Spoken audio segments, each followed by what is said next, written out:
Lo hemos anunciado en redes sociales.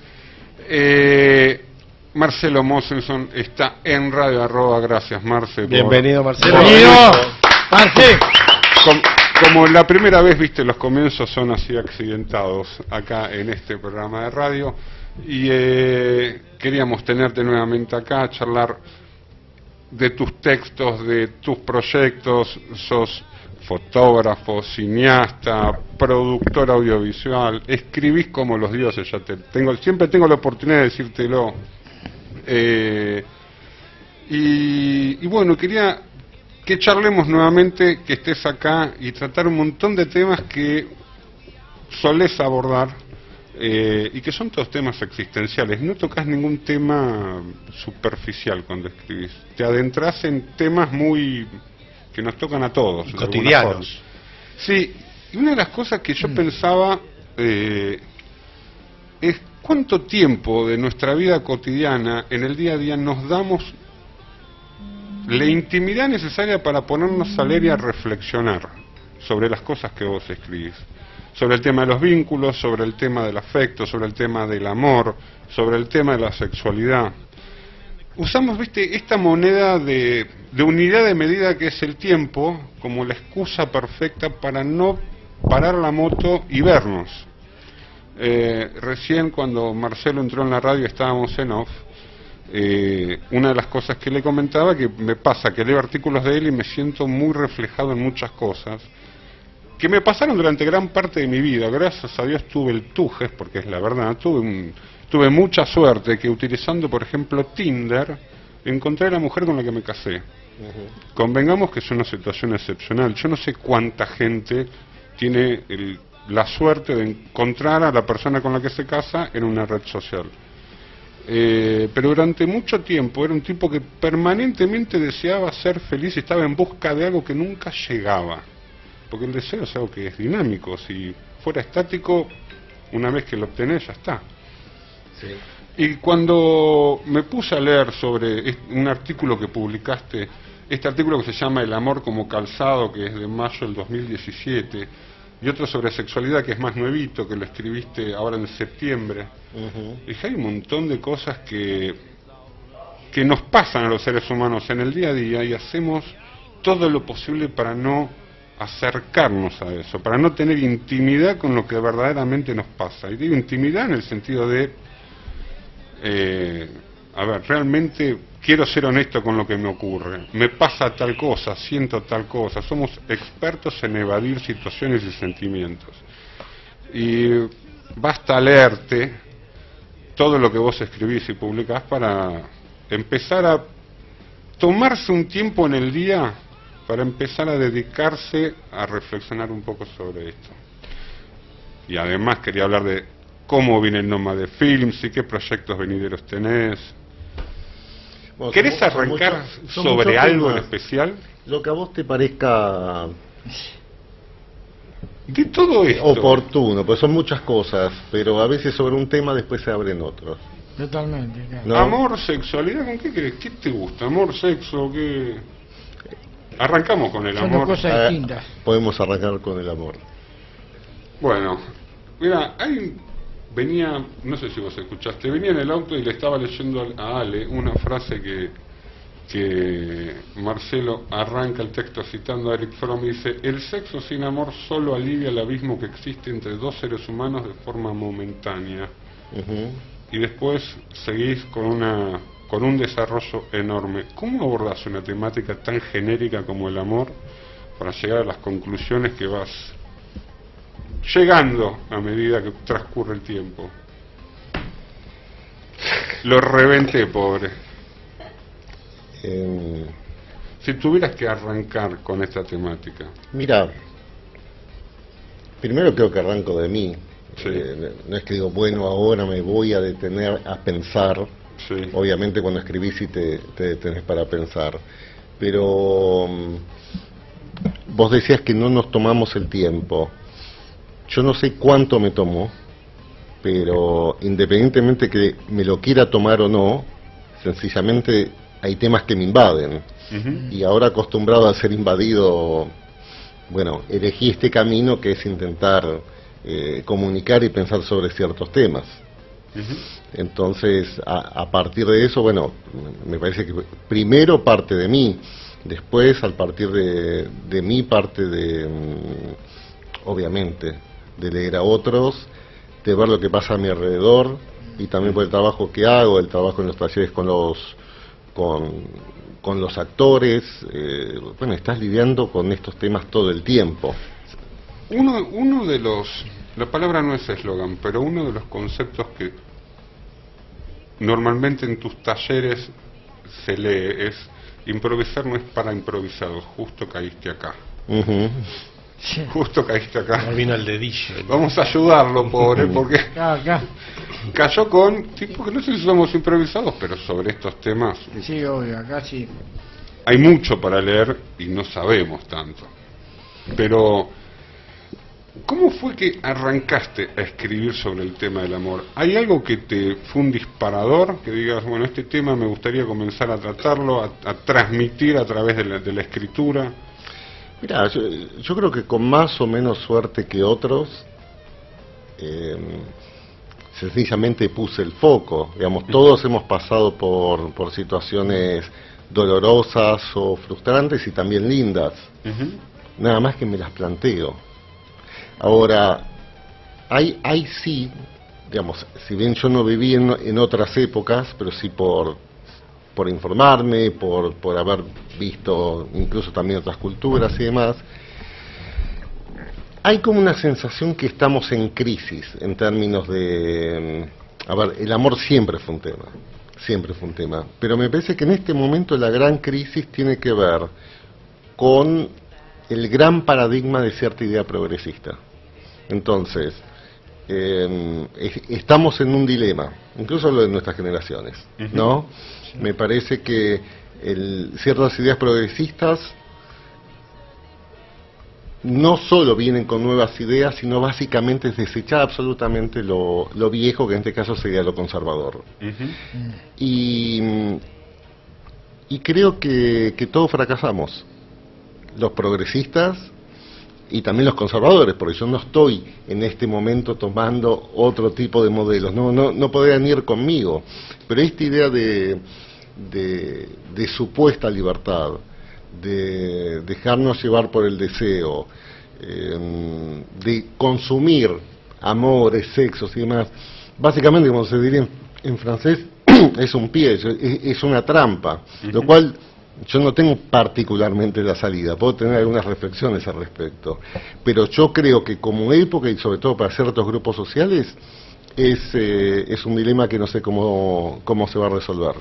Es decir, ¿lo ves como si fuera una ficción toda esta nueva ola de conceptualizar el amor de esta forma, como progresista desde que apareció Internet y esto de que con un clic estás y con un clic no estás? Es que el problema no es solo el clic, porque, digamos, si ciertos paradigmas más conservadores, a ver, básicamente la idea, y yo creo que es ficticia, de libertad, en todo sentido, sexual, amorosa y demás, va en contraposición a cierta idea que incluso a mí también por momentos me puede hacer cierta urticaria, pero al mismo tiempo lo puedo pensar, va en contra de cierta idea de sacrificio. Es decir, para conseguir ciertas cosas muchas veces tenemos que estar limitados. Limitados... Y si no, a ver, depende de lo que se le juega a cada uno. Digamos, uno puede hablar de la monogamia, puede hablar de la no monogamia, podemos hablar de un montón de cosas, pero quizás en ciertas cuestiones, eventualmente laborales, otras asumimos cierta idea de sacrificio, en otras no. Ahora, muchas veces la idea de sacrificio, no digo algo sacrificial e inmolarme en pos, porque bueno, si no funciona, no funciona, pero me parece, digamos, que básicamente, si lo tengo que decir muy rápido, creo que hay una crisis de la idea de compromiso. Básicamente, y supuestamente el compromiso es con uno mismo. Bueno, perfecto, pero después pasa lo que veo y siento. Sí. Coloquialmente uno habla del tema de la intimidad y normalmente uno lo relaciona exclusivamente con el aspecto sexual. Y en este artículo que vos escribiste, el tema de la intimidad tiene que ver con otra cosa. Tiene que ver con el tema, vos recién hablabas de compromiso, con el tema de mirarse, con el tema de conocerse, con el tema de entablar con el otro una exposición de alguna forma. ¿Le gusta la metáfora de desnudez del alma? Sí. ¿Podría ser? Y sobre todo en el artículo de sexo, hablabas de eso. Yo creo que digamos que todos tendemos a esquivar la intimidad, independientemente si sea una relación casual, matrimonio, amistosa. Digamos, en general, digamos, la intimidad es algo complicado. Y sí creo que una forma de escaparse de la intimidad muchas veces es a través del sexo, porque en términos académicos muchas veces es mucho más fácil coger que tomar una mano. Sí, de la mano.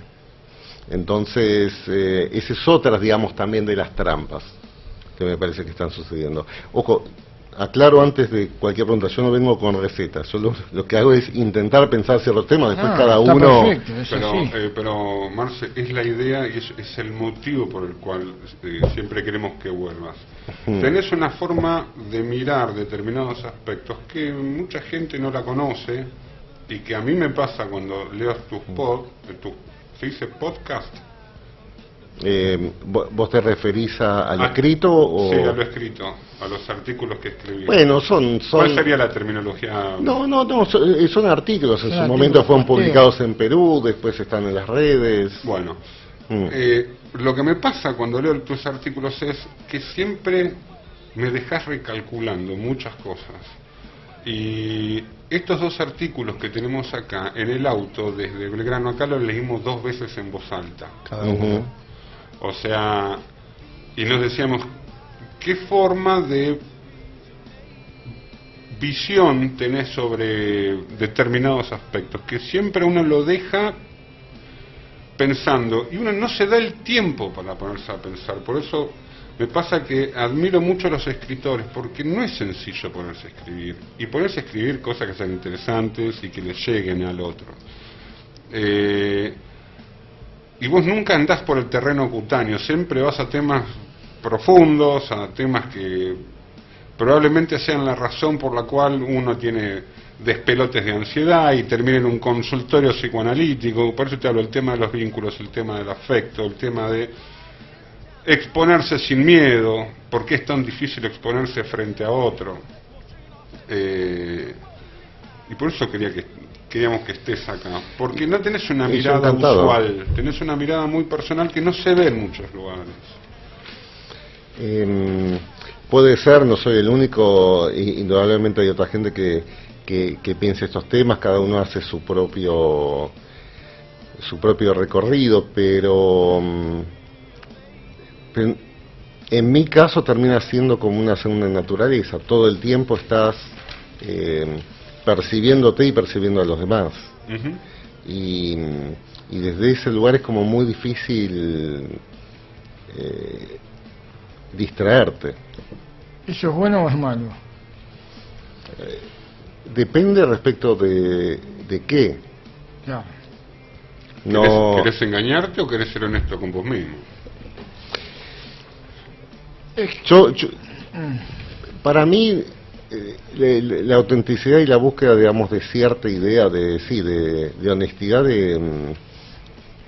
para mí es importante. Pero no sé para otros. No sé. Digamos, sí me da la sensación que a partir de cierta edad, independientemente de cualquiera fuera la edad, no sé si es una suerte de defensa psicológica, si es un tema cultural, si es un tema que tienen que abordar otros, pero la autenticidad, digamos, y no estoy haciendo apología de la infancia, pero a partir de cierta edad hay ciertas, como digo en un artículo, frigidez emocional, cosa que no pasa con los chicos. Marcelo, como para podernos adentrar un poco en tu texto y que los que nos escuchan comprendan, porque hasta ahora hemos ido por la periferia, pero no hemos podido adentrarnos en tu concepto del artículo del amor o del artículo del corazón vendado, yo lo llamaría Chanzú, el amor como calzado. Me pareció una excelente metáfora para poder comparar esos pies vendados de las japonesas con el abroquelamiento o empaquetamiento del corazón que a veces nos autoinfringimos, diría yo. Pero en cuanto a tu artículo del amor, perdón que se me escapó justo, vos hablás, o tu artículo comienza con un episodio con una dama muy bella, amiga tuya o conocida. Es el tema del sexo. El del sexo. Perdón, el del sexo.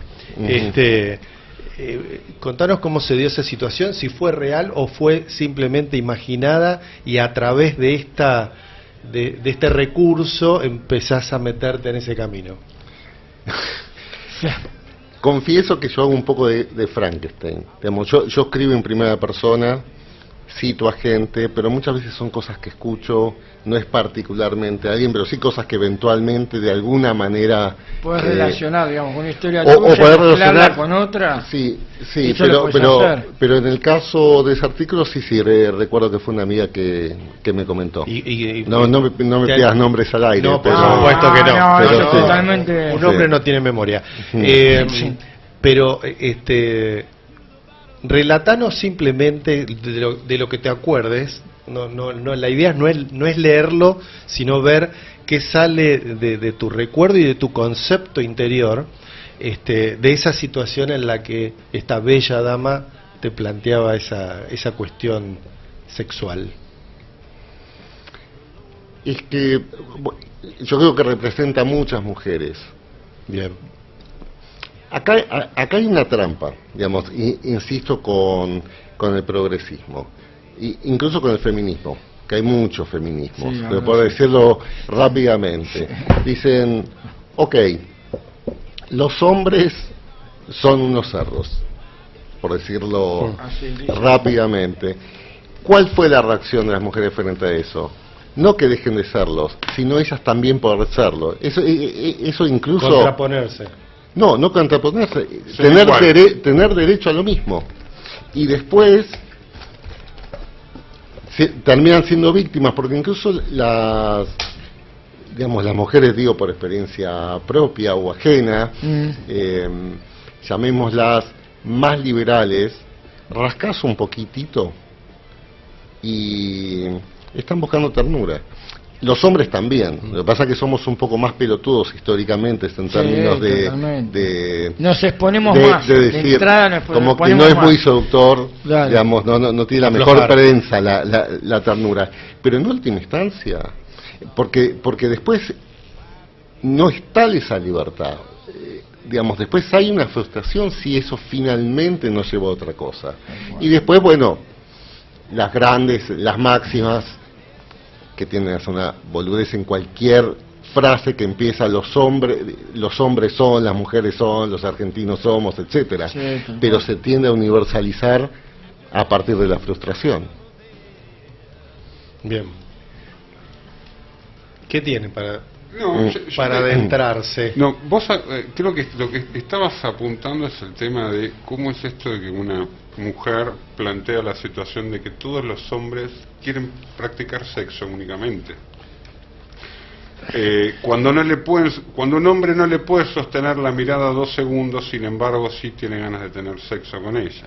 Pero hay un punto, como decía él, que también todos tenemos una ternura adentro, más allá de la parte sexual, que también es lo que decíamos hace un rato, el hombre por ahí es como más se expone más a eso, ¿viste? Siempre el hombre es el que va para adelante en ese sentido, pero no es tan así a la larga.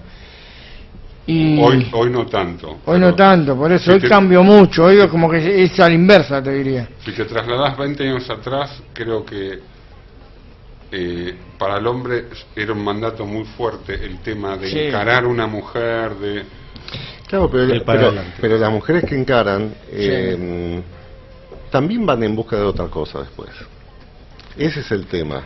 No es que, digamos, esta supuesta liberalización de las costumbres lleva, está buenísimo, también podemos. Inmediatamente después viene la frustración. Digamos, es increíble la cantidad de mujeres de nuestra generación, separadas, divorciadas, etcétera. El discurso termina siendo bueno, finalmente pudimos también hacer lo que hacen los hombres y estamos contentas y podemos encarar a un tipo y demás, sino hay mucha frustración respecto del amor, de la intimidad y de cierta ternura. Es que uno, me imagino que después de una o varias frustraciones andás con mucho miedo encima y andás con la guardia en alto y es muy difícil volver a exponerse cuando ya estuviste lastimado. Yo te diría que sí y no, porque vos hablas de frustración y la frustración para mí no tiene demasiado valor. Lo que tiene valor es el fracaso. El fracaso es cuando vos intentaste todo, sabés que te tenés que bancar un montón de cosas que no van a ser alegres en cualquier cuestión, digamos, de la vida, sí. De la vida y más con una pareja. Bueno, una vez que intentaste un montón de cosas, podés hablar de fracaso, por decirlo de cierta manera, fracaso respecto a las expectativas. No estoy hablando, bueno, sos un fracasado porque te divorciaste, no estoy diciendo eso. La frustración es algo un poco infantil, como diciendo, ¿y qué esperabas? Finalmente, digamos, ¿cuál era el subtexto, el anhelo? ¿Que todo iba a estar perfecto y lindo siempre? No, aparte que yo también lo que uno le pone a cierta situación, porque vos decís, bueno, te sentís frustrado, ¿no? No salió como yo quería. Pero bueno, estaban las cartas sobre la mesa, ¿cuánto pusiste vos como para que esto funcione? Mira, Henry Ford tenía una frase que decía, cuando se refería a la importancia de fallar. Sí. Para Henry Ford, fallar era una oportunidad maravillosa porque te daba la oportunidad de volver a comenzar, pero de forma más inteligente. En off yo te decía que durante mucho tiempo de mi vida me daba con la misma piedra 40 veces y me alertaba a todo el mundo, mis amigos, mis hermanos, mis viejos, che, mirá la elección que estás haciendo, mirá, y tuvo que pasar mucho tiempo para que yo empezara a aprender, a empezar a escoger mejor, Pero esto que te estoy diciendo lo relaciono con otro tema, que es el tema del deseo. El día que yo me conecté con lo que verdaderamente deseo, todo me fue más fácil. Y le empecé a pifiar menos, y empecé a vivir más feliz. Bien, y creo que es importante, pero sin embargo hay un montón de contradicciones para nosotros muy difíciles de entender siendo occidentales, ¿no? Nosotros tenemos la premisa justamente del deseo y conocer el propio deseo, y a partir de ahí, bueno, todas las frases que puedan surgir, conocerse uno mismo, etcétera, etcétera, para poder conocer al otro y demás, a las cuales yo que también soy hijo de esta cultura adhiero. Ahora, hay un filósofo que yo sigo, un ensayista francés, Adam Finkielkraut, y él toca estos temas y hablando del amor, por ejemplo, él habla de los matrimonios arreglados en otras culturas o históricamente. Obviamente muchos son un desastre, pero él da el ejemplo cómo a partir de estos arreglos se terminan construyendo amores también muy sólidos. Para nosotros es como inimaginable que te impongan. Entonces, no estoy dando esto como receta, lo que estoy diciendo es que no sé muy bien cuáles son las reglas. No, lo que pasa digamos, no te estoy contradiciendo porque yo soy hijo de esta cultura, el propio deseo, pero también hay una construcción que funciona. No, lo que pasa es que por ahí algo que te imponen, ya sea en el amor o donde fuera, si a vos a la larga o a la corta te resulta, porque por ahí vos no lo ves en ese momento y te imponen, no, vos tenés que hacer esto. Y vos decís, al tiempo te va resultando y te va gustando, ya sea con una pareja, ya sea con un trabajo, ya sea con lo que fuera. Entonces le encontrás la beta. La imposición a veces puede llegar a ser algo que realmente te guste, aunque imponerte algo y sacarte la libre elección es complicado también. Estoy completamente de acuerdo. Yo creo que ahora hay una idea, es muy complicado porque en general, por eso quizás prefiero escribir muchas veces, no es que no me gusta hablar, pero en las discusiones es como que rápidamente se tiende a polarizar todo, ¿no? O sos conservador o sos progresista. Sí, claro. Yo digo que soy un progresista. No, digo que soy un progresista conservador. Pero depende, hay arquetipos, bueno. hay un montón de cuestiones que por alguna razón existieron y tienen cierto sentido. Claro. Ahora, si vos estás con una idea de, digamos, esta idea de cierta libertad, digamos, que propone Tinder, lo cual no estoy haciendo juicio de valor, muchas veces termina siendo también, bueno, un reflejo de una sociedad de consumo en la cual decir, bueno, puedo consumir y punto. Ahora, la contracara muchas veces del consumo es la angustia. Sí, la ansiedad. Sí, más allá de la suerte que tuviste vos. Pero digo, pero en general, no, al final Tinder es una mierda, no, ese sitio es mejor, te dicen otro, no sé, Happen, ponele, como siempre que fue un tema de plataformas. Y la verdad que no, es un problema de lógica. Igual te digo, yo creo que vinculo la ansiedad con muchas cosas relacionadas con Internet. El WhatsApp mismo te genera ansiedad. Sí, mandás un mensaje y estás viendo si el otro lo leyó, si no lo leyó, ya la gente opta directamente por no poner las tildes para que no generar esa situación. Es cierto. Hay un grado de ansiedad que creo que cuando éramos chicos no existía, ¿entendés? Es como que esto de tenerlo todo a mano y tan rápido y poder manejarlo te genera una ansiedad que... Bueno, es un poco... Técnicamente es una merda, hablando en criollo, ¿no? Sí, pero eso... Es un poco cuando... estoy de acuerdo con vos, y es un problema, por decirlo de alguna manera, dialéctico. Sí. Cuando vos decís, bueno, tenemos políticos de mierda. Bueno, está bien, pero los políticos surgen de la sociedad, surgen de ciertos discursos. Digamos, la tecnología en sí mismo, es cierto, modifica la cultura, pero al mismo tiempo no sería usada o aceptada de cierta manera si ciertos otros valores o discursos lo acompañasen eso.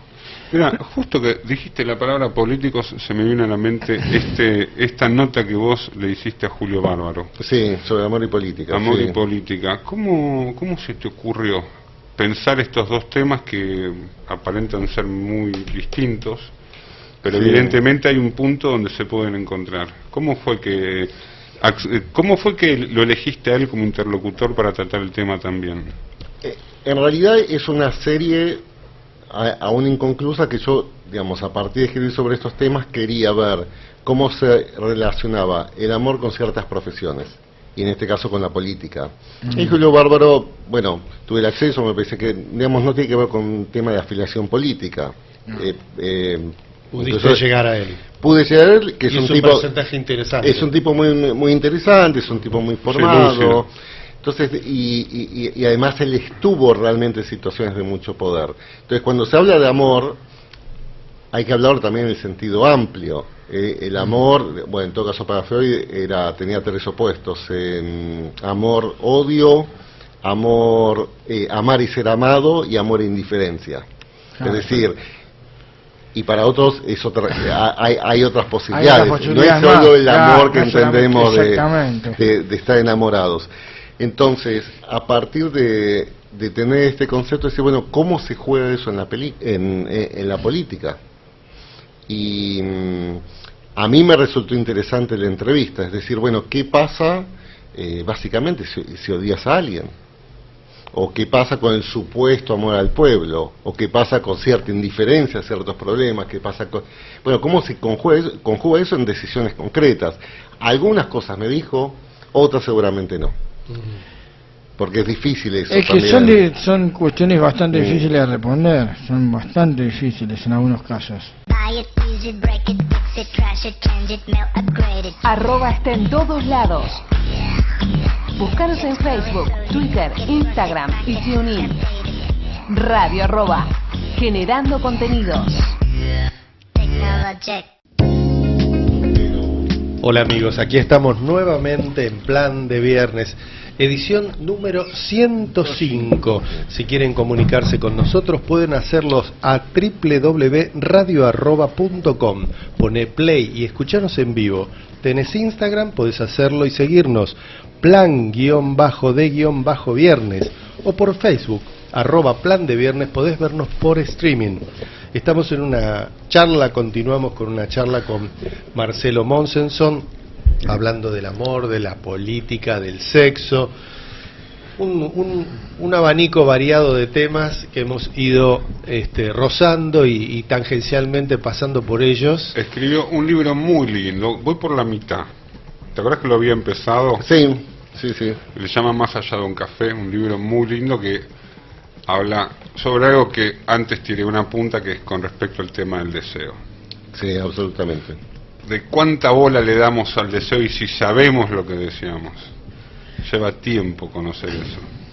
Sí, yo creo que la búsqueda de toda una vida, además, como vos habías dicho al principio, los deseos van cambiando, ¿no?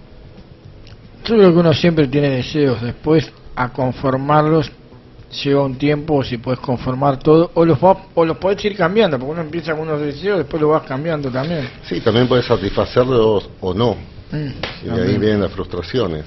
Eso también sucede. O muchas veces sabes lo que querés, pero no sabes cómo hacer para hacerlo. Sí, tal cual. Vamos a confesarlo. Es verdad eso. Vamos a confesarlo, porque cuando hicimos el anuncio en redes sociales pusimos que el señor era amigo de la casa y un tipo muy generoso. ¿Y por qué muy generoso? Porque la gente no lo sabe. Ya hace varios meses atrás tuvimos la oportunidad de tener una reunión en privado con vos, sí, en casa. Somos un programa de radio nuevo, llevamos 1 año y medio más o menos. 105 programas. 2 años. Y a medida que transcurre el tiempo, el programa va mutando, y fue mutando. Es decir, no somos los mismos que el comienzo, no tenemos... fuimos tratando de subir la vara y de poder ampliar el espectro de oyentes y el tratamiento de distintos temas. Y eso lo hablamos con vos, cuando nos encontramos con vos y con Iliana, mi socia. Tu socia, productora ejecutiva de Nómade Films, y siempre Ile y vos al pie del cañón escuchándonos, qué es lo que... Teníamos un montón de preguntas y siempre las tenemos, porque de estar en los medios para gente que no es del palo y que arranca de la nada, no es sencillo. Y por eso el tema de la generosidad, para que vos tuviste con nosotros. Y aquí viene esto, es tema del Chardonnay, no sé cómo caí acá. Te perdiste. No, me quedaste con la frase de ¿qué hacer para hacer? ¿Qué hacer para hacer? Nos dio pie para que nos cuente un poco cuál sobre es su nuevo proyecto. Contanos un poco de ¿Qué hacer para hacer? No, esa es una masterclass que nos ofreció en la Universidad del Cine, que va a ser el jueves que viene. Es abierta, puede ir cualquiera, si no me equivoco es a las 6:30 de la tarde. Volviendo a estos temas, tanto en lo personal, hablando con otros, escuchando a otros y también a mis propios alumnos, porque yo también tengo mis cátedras, claro, o mis talleres, que muchas veces nos enseñan cómo hacer algo, pero vos después te das cuenta, y esto también está ligado al deseo, nadie te dice qué hacer para hacer, y yo creo que el gran talento, incluso el de ustedes, porque ustedes se excusan o dicen, bueno, la experiencia, pero hay todo una otra habilidad que tiene que ver cómo llevo a cabo ciertas cosas a partir, digamos, de las ganas y del deseo. Totalmente. Y también un montón de cuestiones que nos juegan en contra de nuestros propios discursos internos y demás, decir, bueno, no, pero esto yo no lo puedo hacer todavía porque tal cosa y demás. Y a mí me parece apasionante entender eso. Yo creo que es el gran talento muchas veces pasa por ahí. Vos decís, pero este tipo que eventualmente a uno le puede caer un mediocre, o no tiene talento, o decís tuvo suerte, puede haber algo de eso, pero algunos tienen muy claros lo que hay que hacer para hacer. De todas maneras yo creo que hay que acompañar a la suerte, o sea, vos podés decir, este tipo tuvo suerte, pero creo que hizo para poder acompañar a la suerte, no que la suerte viene sola y te lleva. Por supuesto, y también qué otras cosas no hay que hacer, pero sobre todo también cómo pensarse y cómo pensar ciertas cosas para hacer. Pero vos lo encarás desde Por un punto ejemplo, de vista de la reflexión de la no, situación. pero práctico también. Práctico. Es decir, ustedes hoy, por ejemplo, él hace la introducción y de repente me lee y asumo que yo tengo tal perfil. Pero muchas veces es muy difícil, digamos, todos tenemos el síndrome de impostor en lo que hacemos. Quizás algunos... ¿Más notorio o menos notorio? Sí, Claro, sí. pero todos en el fondo tenemos ese síndrome de impostor. Entonces buscando continuamente legitimidad, decir, pero yo voy a publicar esto, yo voy a Pero el síndrome encarar del a tal impostor persona. que te juega en contra, decís vos, Absolutamente. que te sentís como que no es lo tuyo o no estás a la altura. Exactamente. No, creo, o sea... Muchas veces. Sí. Muchas veces. Sí. Que a veces se juega en no hacerlo, o otras veces todo lo opuesto, en decir yo soy lo más Bueno, esa sería la contrapartida. Y la contrapartida. Pero el síndrome del impostor, digamos, creo que todos lo tenemos y se busca muchas veces continuamente legitimidad en otros y otros van a 84.000 talleres. Digamos, me pasa que te digan, no, pero yo estudié con tal, una lista... Si esos currículum, pero ¿qué escribiste? ¿O qué hiciste? No, bueno, ahora justamente voy a trabajar con alguien. No, bueno, el tema del azar tiene que ver también con el síndrome del otras impostor cosas. también puede servir para vos chequear en qué nivel estás o qué estás haciendo. Eso también. Porque es una forma te lleva a juzgarte de una forma Pero para mí la clave... limpiadosa. No, por supuesto, por eso te digo, me cuesta siempre hablar de cualquier tema sin polarizar. Yo estoy de acuerdo. Hay gente que dice, no, estudia un poco, practica un poco, y desde ese lugar está bien tener un poco de conciencia. Pero creo que en muchos casos la única forma también es de hacer y exponerse. Sí. Yo Y creo que bancártela. el ser Y así vas a ir auténtico... aprendiendo. Hacer haciendo es fundamental para... Fundamental, y saber con quién conectarte o dónde buscar la ayuda. Cuando arrancaste en el tema del cine y Sí. escribir, y vos decías, bueno, a ver, tengo estos textos, tengo estos guiones, ¿ya sabías con quién querías, qué puerta querías tocar?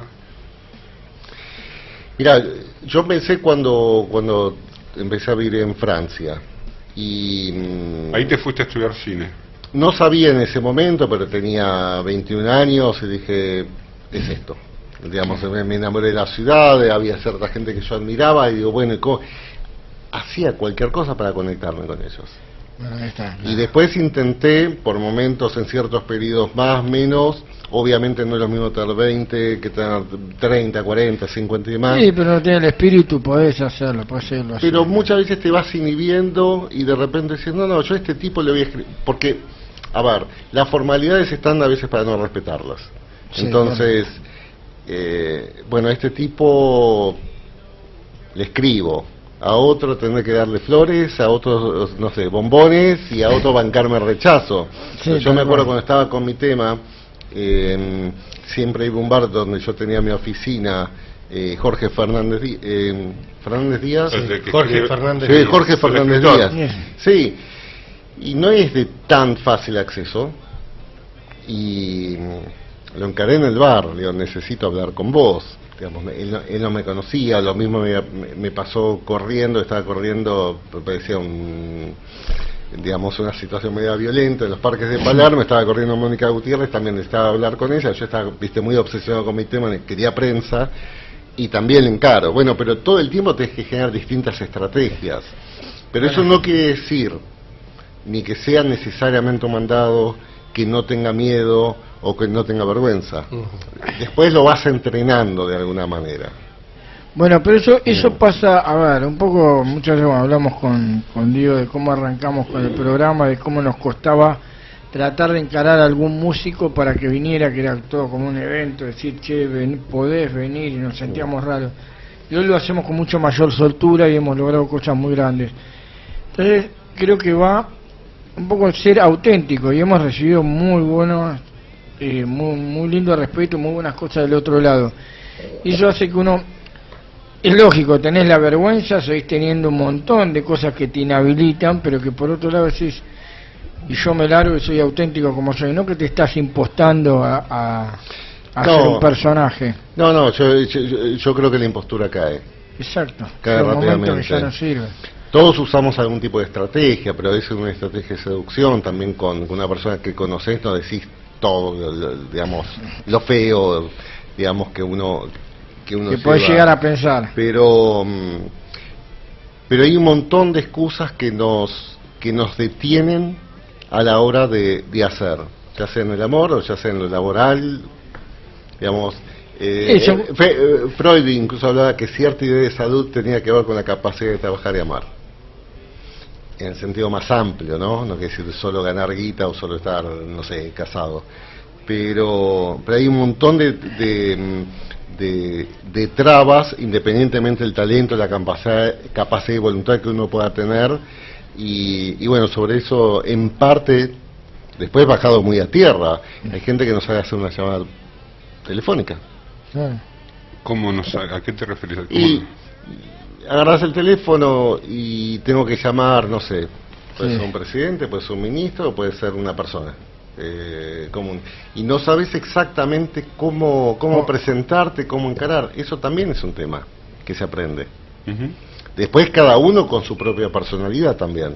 No es un tema solo de El que más cerrado, imitación. más abierto que estoy, Sí. sí, buscar la manera de entrar a la otra persona, sí, eso es verdad. Y este taller aborda todo este círculo de temas que estamos hablando, básicamente cómo saber llegar. A ver, aborda estos temas. Lo que pasa es que es algo que un poco surgió a pedido de tantas consultas y pedidos, y me di cuenta, acá hay un tema. Acá hay un tema, hay gente sumamente formada y muchas veces sobrecalificada, pero Que tiene este collo que no sabe cómo... no saben qué hacer para hacer. No saben Y cómo después llegar. todos lo tenemos muy a mano y muy fácil, las excusas. Entonces, que yo no digo que no sean reales, porque eso pareciera que yo estoy viviendo en Suiza y que soy multimillonario. No es el caso, por más que me vaya muy bien. Lo que digo es, hay un montón de excusas, pero hay un montón de cuestiones que uno no... Se es fácil, autoimpone. absolutamente. Absolutamente. Entonces después se traduce en cuestiones muy prácticas y concretas. Y también entender un poco el mundo. Hoy, por ejemplo, solo mandar un mail, yo te diría que el mail lo uso para enviar documentos una vez que tengo algún tipo de contacto, pero andá y intentá llegar a la persona de alguna manera. La Esa, empatía, ¿no? Cierta empatía, y después un tema que bueno, a mí me parece básico, pero después constato que no es, incluso la gente que me busca a mí, es, no, digamos, hay una idea, y esto también me parece muy cultural, debo decir, argentina, es siempre la gente está pidiendo. No estoy hablando del tipo que no tiene un mango y que está desesperado. sí, claro. Y la ecuación es básicamente qué tengo para ofrecer. Y en función de eso ver... No que digamos, tenés para darme, sino que tengo yo claro, que tengo para ofrecer. ofrecer. Bueno, al menos en nuestro sistema capitalista, después verás si eventualmente eso se puede monetizar o no. Digo, pero básicamente qué tengo para ofrecer. Incluso en las relaciones amorosas. Ah, no, lo que pasa que no sabés y no me hizo, no... ¿Y vos qué ofreces? Pero ¿qué percibís además que estás ofreciendo al otro? Si ni siquiera escuchás. Marcelo, a medida que avanza la charla, vamos descubriendo, por lo menos así a mí me pasa, distintas facetas tuyas. Sí. Al principio te conocíamos como fotógrafo, como cineasta. Ahora vemos tu fase de escritor. Uh-huh. Y intuyo que tenés una necesidad interna de comunicar por el medio que sea. Ahora las letras, Uh-huh. pero bueno, fue la imagen quieta, el cine. Sí. ¿Qué otros proyectos vos reconocés que te están dando vueltas o faltando y que quisieras canalizar y contar a través de eso? Mira, yo siempre padecí la sutil o no tan sutil frontera entre la dispersión y el eclecticismo. ¿No? Si sos ecléctico, sos renacentista y sos Da Vinci, como te fue muy bien. Si no tenés cierto éxito o no te va tan bien, sos un disperso. Yo, al menos en este momento de mi vida, ya no lo vivo como dispersión. Yo siento que es parte de lo mismo porque los temas son los mismos y la forma después que lo vas traduciendo es lo mismo. Obviamente con lenguajes distintos, pero no los vivo como mundos separados. O sea, esto que estoy hablando acá o que puedo estar reflexionando a la hora de estar, digamos, con un actor o alguien que está sacando fotos y más, tenés que entender parte de estas cosas. Después, soy curioso y me gustan quizás distintas actividades, y si tuviese, digamos, más tiempo, otras oportunidades, haría también otras cosas. Pero también hay cierta arbitrariedad de las palabras. Digamos, vos decís, bueno, no sé, escribís o te dedicás al cine o a ciertas cuestiones. El cine es una palabra, digamos, que abarca un montón de cosas distintas, e incluso yo no podría hacer todo dentro del cine, o de la escritura, o de... En realidad yo tengo ciertos temas, ciertas obsesiones que las vas traduciendo. Entonces, si sacas una foto, no sé, a una persona, ¿cómo buscas esa autenticidad? Si escribís lo mismo, si estás dirigiendo lo mismo, ¿se entiende? Y al mismo tiempo, ¿qué hacer para hacer? Porque tenés que producir. Cualquier cosa que hagas tenés que producir, incluso escribir. Porque si la idea es ser también leído, decir, bueno, ¿cómo hago para publicar? ¿Cómo hago para que me... Y en esta etapa de tu vida, de todas esas actividades que vos tuviste oportunidad de experimentar y de comunicar a través de ella, ¿con cuál hoy Marcelo Mosenson se siente más pleno, más que puede brindar más de sí mismo?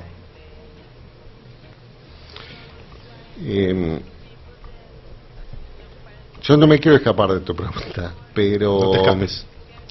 Pero, digamos, mi parte más ermitaña es escribir, y después me encanta la gente. Y entonces también comunicar con la palabra.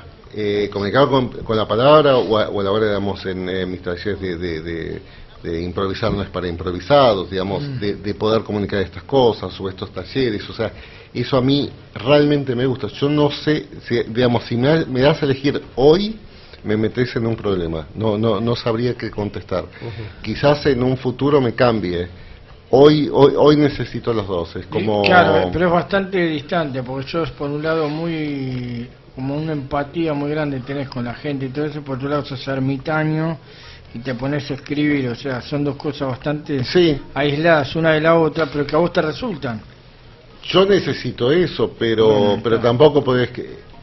respecto a las cosas que me gustan escribir y demás, tampoco creo que yo pudiera escribir si no estuviera en contacto con la gente, porque si no, ¿de dónde saco? Exacto. No. hay nutrido. En mi caso no. Hay otros hay que gente son, que lo pueden hacer, hay otros que sí. No sé, no me comparo con él, pero supongo, viste, la figura de gente como Borges, como grandes intelectuales y rodeados de libros y eso, y quizás es como su mundo. Yo, si fuera solo eso, a mí me faltaría algo. Pero en unos años quizás cambie de opinión. Claro, una cosa es la información y lo otro es la experiencia. Sí, yo creo que lo que nutre, en definitiva, es la experiencia. Y sí. Más que la información. Es decir, uno puede estar muy erudito en un tema o en muchos temas, pero lo que la experiencia da, esto yo lo aprendí un poco de la práctica del budismo, ¿no? Que uno puede informarse, leer muchas enseñanzas, llenarse de frases y de conceptos filosóficos, pero si no tiene la experiencia no termina de cerrar ese conocimiento. Bueno, sí, uniendo distintos temas, en un documental que estoy terminando, yo entrevisté al traductor del Dalai Lama, ¿cómo se llama? No sé si lo conociste, ¿El traductor argentino? Sí. No tengo el nombre en este momento, pero sí lo he visto en varias conferencias. Ya me va a llegar. Y claro, yo insistía con mis preguntas, y con mis preguntas me dice, mira, si no lo haces, no tengo manera forma de explicarlo. No tengo forma. Exactamente. Bueno, pero ahí, Sí. ahí está donde estábamos hablando antes del tema del impostor. Cuando vos te pones en un papel, digamos, que por ahí te puede jugar en contra porque querés figurar algo que no te va a dar la respuesta que vos querés. En cambio, si vos sos totalmente auténtico y vas a la equivocación o lo que fuera, puedes llegar a lograr mucho más. Sí, pero yo creo que el síndrome de impostor lo tenemos todos aún no estando impostando nada. Cuando de repente, que obviamente me encanta lo que decís, pero cuando Dios me dice lo que me dice, yo digo, ¿será tan así? Pero yo no sabía, yo hay cosas que no sé de respecto de cómo soy percibido. Entonces uno está tan pendiente que está bien, digamos, uno está pendiente de cómo es percibido. Claro. Pero muchas veces yo no sé si tengo la autoridad para hablar de tal tema, por ejemplo. No, hay otros que saben mucho más, supuestamente, y demás. A mí siempre me dio la sensación de que escribir debe ser uno de los actos más intimistas que deben existir. Siempre lo sentí de esa forma. Y me es muy dificultoso imaginarme un escritor que trata temas que no son superficiales, que son temas existenciales, que nos tocan a todos, y que escriba desde el lado del impostor. No me lo imagino. Sí. Y todavía no pude ver ese aspecto de impostor tuyo al que vos aludís. No, yo intento, no porque yo hago cierta apología de, digamos, de la autenticidad, pero, por ejemplo, hay una escritora, ya falleció, quizás hayan leído, conozcan el nombre, es Marguerite Duras, que hizo El Amante, La película El Gran Amante. película. Bueno, que Sí, ella El escribió esa Amante, novela, sí, sí, después sí, sí. Hiroshima Mon Amour, bueno, Sí. una gran escritora francesa, muy famosa, y hice una entrevista que le hacía, también no está muy conocido, Bernard Pivot, era un programa sobre escritores, se llama Apostrophe, en la década del 70 en Francia y demás. Y a mí me encanta esa entrevista. Ella dice, hay grandes escritores y escribientes, puede hacer la traducción del francés un poco rápido. Entonces, ella ponía, por ejemplo, como un gran escritor a, no sé, a Sartre. Sí. Pero no lo respetaba como un escribiente. El escribiente es para ella, en el cual ella también se asumía como tal, que escribe desde las entrañas, ¿no? Claro. Un poco como me decía una conocida, mi amiga, una cantante de fado que se llama Misia, Sí. y ¿la conoces? Es buenísima. Entonces dice, para cantar fado tenés que cantar Desde la entraña. Lo tenés que sentir. desde ahí abajo incluso, ¿viste? Te lo dice como mujer, ¿no? Y bueno, cuando la escuchás es así, es así. Después están quienes prefieren a Misia, quienes prefieren a Marisa o a otros. Bueno, son las competencias en el fado contemporáneo, pero sí, Misia Mirá vos. está Marcelo, bueno. ¿cómo te llevas con el budismo? ¿Tuviste alguna experiencia? Solo esta entrevista como necesidad de querer entender y también leer algunas cosas, y a mí lo que me gusta es que básicamente, si bien muchas veces del budismo se habla como religión, en realidad es básicamente No, una práctica, una filosofía. es una filosofía. Sí. Mi único, primero asumo mi ignorancia, o sea, por más que he leído ciertas cuestiones y ya me voy a acordar de esta persona. Acá está, acá alguien amando. ¿Cómo? Decía Gerardo. Gerardo Abud. Abud. Gerardo Sí, lo Abud, mandó. un tipo muy especial. María Elina. Ay, María Elina. Ay, María. Gracias, Elina, por recordarlo. Recordarlo. Me parece que, digamos, mis problemas ahí sí tienen que ver, digamos, no tendría forma de asumir la reencarnación como principio o ciertas ideas filosóficas, pero en un montón de otras sí. Entonces, el ¿Sabes tema por qué es- te lo pregunto? Sí. Mi pregunta tenía una trampa, porque en tu No artículo, hay problema. en tu artículo sobre el amor como calzado, Sí. en un párrafo dice así: pero una vida sin ilusiones nos lleva a una vida en tiempo presente. Y el Ujú. presente, me perdonarán los adeptos al mindfulness, Sí. es precisamente la mayor de las ilusiones.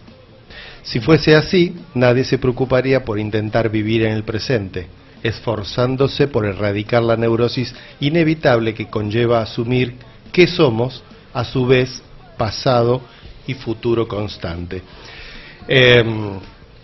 A ver. Es la cuarta vez que lo leemos. Es la cuarta vez que lo leemos y me pareció como, yo no sé si un gatillo provocador en tu artículo. Sí, a ver. Ya que precisamente el budismo predica absolutamente lo contrario.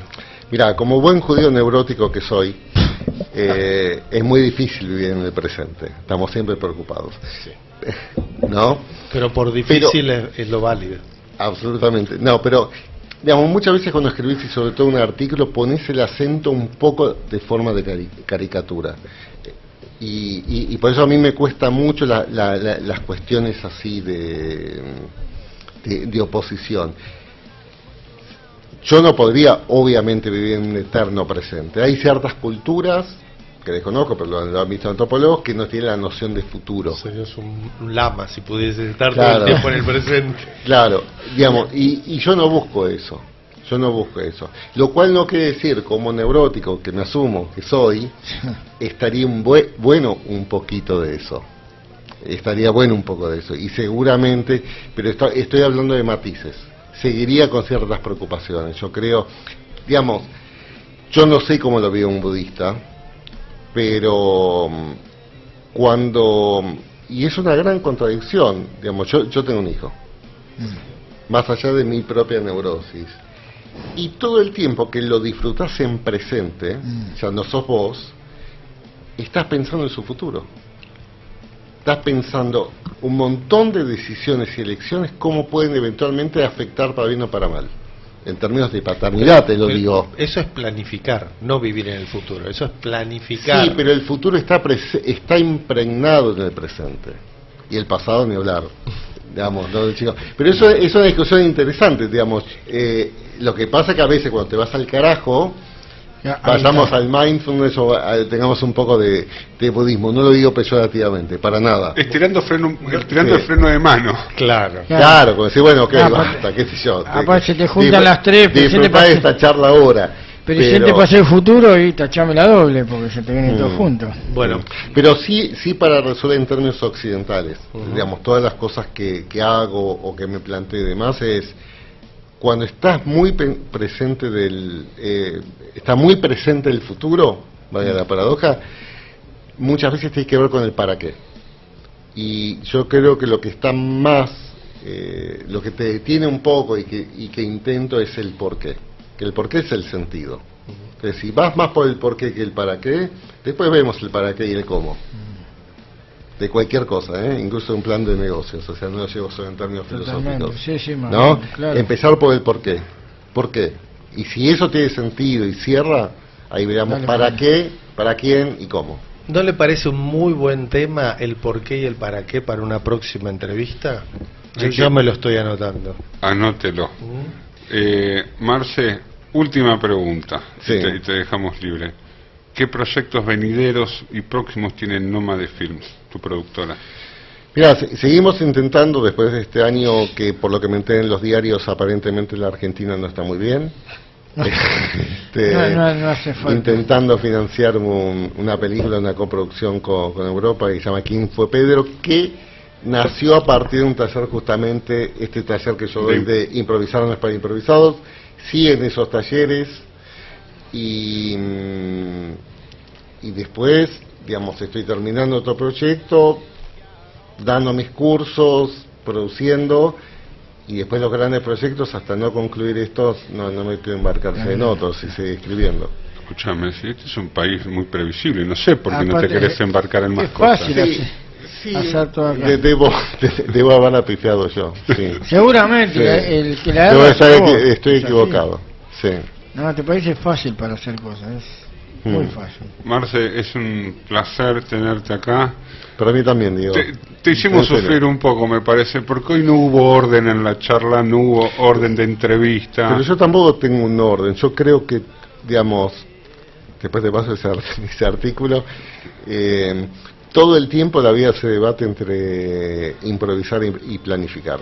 Yo creo que fue planificás y hay cosas que después no se saben cómo planificaste también. Bueno, más allá de Argentina, que te obliga a improvisar. Lo que pasa es que nos gustaría improvisar más en términos de jazz, donde es una estructura. Acá no hay estructura porque no hay instituciones, etcétera, etcétera. No, Bien. pero el otro fue más una sesión de terapia, creo ya, porque está así, es una charla más de café. Y no le pagamos Divino. honorarios. Y No hasta le pongo acá, los honorarios. como dicen los psicólogos, bueno, hoy dejamos acá. Dejamos acá. Sí, qué feo, Gracias. Patricia. No fue lacaniano, Gracias a ¿eh? todos. Gracias, Marcelo, Un placer. por venir a Plan de Viernes. Es un gusto siempre escucharte De nada. y